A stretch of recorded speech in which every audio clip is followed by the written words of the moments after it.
Bienvenue à tous sur notre chaîne YouTube. Aujourd'hui, nous allons aborder un sujet fascinant qui mérite toute notre attention, la famine à Leningrad. Pendant 900 jours, la ville a été plongée dans un cauchemar de courage et de souffrance, alors que ses habitants luttaient pour leur survie. Dans cette vidéo, nous allons explorer les histoires poignantes et les moments déchirants vécus par ces héros méconnus. Restez avec nous jusqu'à la fin pour découvrir comment ces êtres humains ont trouvé la force de traverser ces épreuves insurmontables. Et n'oubliez pas de vous abonner à notre chaîne, de liker cette vidéo et de laisser vos commentaires.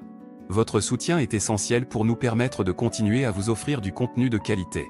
La famine à Leningrad a été l'une des périodes les plus sombres et les plus tragiques de l'histoire de la ville. Pendant près de 900 jours, les habitants de Leningrad ont été confrontés à la faim, à la malnutrition et à la souffrance, alors que les ressources alimentaires étaient extrêmement limitées pendant le siège allemand de la ville pendant la Seconde Guerre mondiale. Cette épreuve a été un véritable test de courage et de résilience pour tous ceux qui y ont survécu.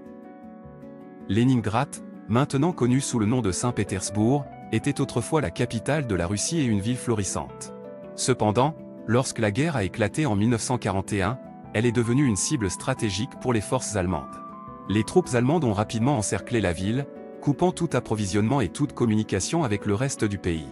Dès le début du siège, les habitants de Leningrad ont dû faire face à des rations alimentaires extrêmement limitées. Les approvisionnements étaient si rares que les gens étaient contraints de se nourrir de tout ce qu'ils pouvaient trouver, y compris des animaux domestiques, des rats et même de l'écorce d'arbres. La faim était omniprésente et la malnutrition rampant, affaiblissant encore davantage la population déjà épuisée. Des anecdotes poignantes racontent comment les habitants de Leningrad faisaient preuve d'une incroyable ingéniosité pour survivre pendant cette période difficile. Certains ont cultivé des jardins sur les toits des immeubles, tandis que d'autres ont échangé des biens et des services pour obtenir de la nourriture. La solidarité était un élément vital pour la survie, et les familles partageaient souvent leurs maigres rations pour s'assurer que tout le monde puisse manger un peu. Mais malgré tous leurs efforts, la famine continuait de ravager la ville. Les décès dus à la faim étaient courants, et les hôpitaux étaient débordés par les maladies liées à la malnutrition. Les témoignages de cette époque sont remplis d'histoires déchirantes de personnes qui perdaient leurs proches à cause de la faim et de la maladie. Pourtant, même dans les moments les plus sombres, il y avait des histoires d'espoir et de courage. Des médecins et des infirmières se sont dévoués pour soigner les malades avec les ressources limitées dont ils disposaient. Des écrivains et des artistes ont continué à créer malgré les circonstances, trouvant dans l'expression artistique une lueur d'espoir. La fin de la famine à Leningrad est survenue en janvier 1944, lorsque l'armée rouge est finalement parvenue à briser le siège allemand.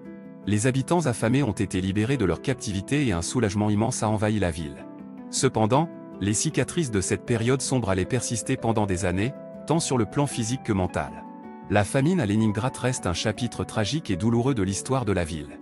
Elle témoigne de la résilience et du courage incroyable du peuple russe, qui a survécu à une épreuve aussi éprouvante. C'est un rappel poignant de la capacité de l'humanité à persévérer face à l'adversité. La famine à Leningrad est un rappel brutal de la réalité de la guerre et des souffrances qu'elle peut infliger aux populations civiles. Il est essentiel de se souvenir de cette période sombre de l'histoire afin de prévenir de telles tragédies à l'avenir et de promouvoir la paix et la compréhension entre les nations.